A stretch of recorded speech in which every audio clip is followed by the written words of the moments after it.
Gizi Universitas Airlangga. Nah, sore ini saya ingin mengadakan konseling gizi dengan Mbak. Sebelumnya, kalau boleh tahu nama Mbak siapa ya? Nama saya Lidwina Melinda Denika Hari. Lidwina Melinda Denika Hari. Untuk tempat tanggal lahirnya? Tempat tanggal lahir tempatnya di Kediri, Kota Kediri, 29 Oktober 1996. Baik. Untuk umur saat ini? Tahun ini 24 tahun. Pendidikan terakhirnya Mbak? Pendidikan terakhir saya S1. Kalau boleh tahu, Mbak ini sedang melanjutkan kuliah atau sudah bekerja? Untuk sekarang sudah bekerja. Untuk pekerjaannya sendiri apa ya Mbak? Saya seorang desainer grafis di sebuah perusahaan percetakan undangan. Baik, saya ingin bertanya apakah Mbak dari kecil sampai sekarang ini ada riwayat penyakit?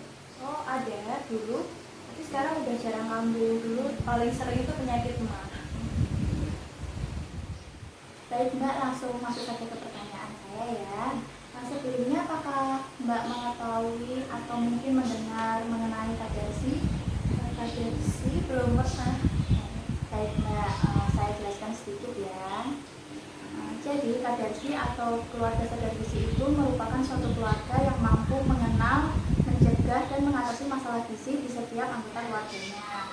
Diharapkan keluarga tersebut dapat berperilaku gizi seimbang dengan baik secara terus-menerus. Nah, jadi suatu keluarga disebutkan gizi yaitu yang pertama pemantauan berat badan secara teratur, kemudian yang kedua memberikan ASI eksklusif kepada bayi sejak umur 0 sampai 6 bulan, kemudian makan makanan yang beraneka ragam yang terdiri dari makanan pokok, lauk pauk, sayur dan buah, lalu menggunakan garam iodium saat memasak, dan yang terakhir mengonsumsi suplemen gizi sesuai anjuran seperti kapsul vitamin A dan tablet tambah darah. Lalu apakah Mbak selama ini sering memantau berat badan Mbak sendiri? Kalau kemarin-kemarin enggak, tapi belakangan ini udah lumayan sering. Kalau boleh tahu berapa kali ya Mbak untuk pemantauan berat badannya? Oh, saya lihatnya setiap hari. Sudah baik itu Mbak, karena tujuan dari pemantauan berat badan itu sendiri, berat badan kan merupakan petunjuk yang baik untuk mengetahui keadaan gizi dan kondisi kesehatan. Nah, perubahan berat badan tersebut dapat menunjukkan perubahan konsumsi makan atau mungkin pola makan Mbak, dan bisa menunjukkan gangguan kesehatan. Kalau boleh menyarankan Mbak, sebaiknya untuk pemantauan berat badan cukup dilakukan seminggu sekali. Nah, untuk lebih akurat dilakukannya di pagi hari setelah bangun tidur dan setelah buang air besar. Kalau boleh saya tahu, makanan apa saja yang sering Mbak konsumsi saat ini? Kalau belakangan kemarin sih yang paling sering dikonsumsi itu kayak mie-mian gitu ya. Jadi kayak mie goreng, terus mie kuah, tapi bukan mie instan. Mie telur yang saya bikin sendiri, saya masak sendiri, kan saya masak ya. Terus habis itu kadang juga nasi, ada sayurnya juga bayam, tapi paling sering itu sayur. Biasanya oseng-oseng saya itu pakainya toge, wortel, terus sama buncis.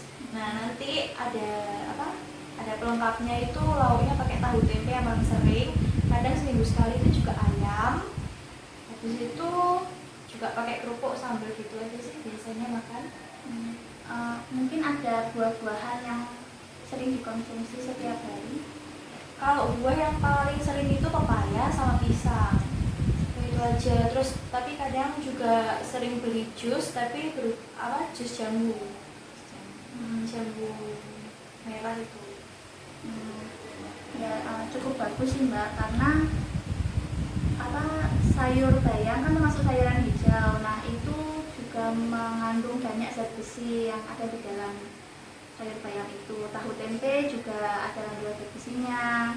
Kemudian untuk buah yang Mbak konsumsi ini juga bagus karena buah pepaya, pisang, sama jus jambu itu juga mengandung vitamin C. Nah, vitamin C itu sendiri sangat bagus untuk membantu penyerapan zat besi yang ada di dalam tubuh serta dapat meningkatkan imunitas tubuh. Selanjutnya, apakah Mbak mengetahui tentang penyakit anemia? Setahu saya sih ya, penyakit anemia itu penyakit kekurangan sel darah merah. Jadi biasanya yang kena penyakit itu akhirnya pusing-pusing gitu sih. Ya, itu betul Mbak. Mungkin Mbak mengalami gejala yang Mbak sebutkan tadi, ya pusing-pusing atau mungkin letih, lemah, lesu, seperti itu. Kalau itu sih pernah ya, lumayan agak sering ya. Sering. Sebelumnya apakah Mbak pernah mengonsumsi suplemen tablet tambah darah? Pernah sih 1 kali. Kalau boleh tahu itu sejak kapan ya Mbak? Sekitar 1 atau 2 bulan yang lalu itu. Hanya 1 tablet itu aja? Iya. Jadi sampai sekarang sudah tidak mengonsumsi ya? Iya kan. Kalau boleh tahu kenapa ya? Saya pikir karena kayaknya mungkin udah cukup gitu, soalnya waktu itu kan saya emang lagi pusing banget, akhirnya coba minum itu terus udah sembuh. Jadi terus ada petunjuk penggunaan juga, katanya nggak boleh berlebihan atau gimana. Saya kan juga takutnya kenapa-napa gitu. Untuk mengonsumsi suplemen tablet tambah darahnya itu Mbak menggunakan air putih atau mungkin air? Saya biasanya pakai air putih kalau minum obat ya. Memang benar sih Mbak pakai air putih karena tidak dianjurkan dikonsumsi bersamaan dengan teh, kopi, ataupun susu karena dapat mengganggu penyerapan zat besi yang ada di dalam tubuh. Saya sedikit menjelaskan ya Mbak mengenai tablet tambah darah. Nah, tablet tambah darah tersebut merupakan salah satu upaya untuk mencegah dan mengatasi anemia gizi besi pada remaja putih dan wanita usia subur seperti Mbak. Nah, pemberian tablet tambah darah itu bertujuan untuk meningkatkan status gizi wanita usia subur sehingga dapat memutus rantai terjadinya malnutrisi dan stunting antar generasi serta meningkatkan cadangan zat besi dalam tubuh sebagai bekal dalam mempersiapkan generasi yang sehat. Emangnya seberapa penting sih kalau tablet penambah darah itu? Untuk seberapa pentingnya tablet tambah darah tersebut bagi wanita itu sebenarnya sangat penting Mbak, karena kan Mbak ini sudah termasuk dalam wanita usia subur ya.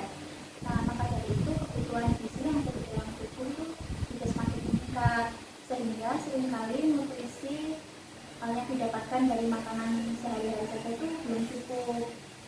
Nah, dikarenakan wanita sangat rentan berisiko terkena anemia gizi besi. Itu disebabkan banyaknya zat besi yang hilang saat menstruasi.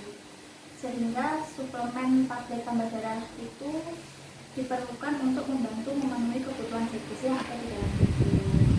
Frekuensi minum tablet tambah darah itu sendiri dianjurkan meminum 1 tablet setiap minggu atau seminggu sekali saat tidak haid. Namun pada saat haid itu mengonsumsinya 1 tablet setiap hari selama masa haid itu berlangsung. Baik Mbak, mungkin itu saja yang bisa saya sampaikan. Mungkin dari Mbaknya ada pertanyaan?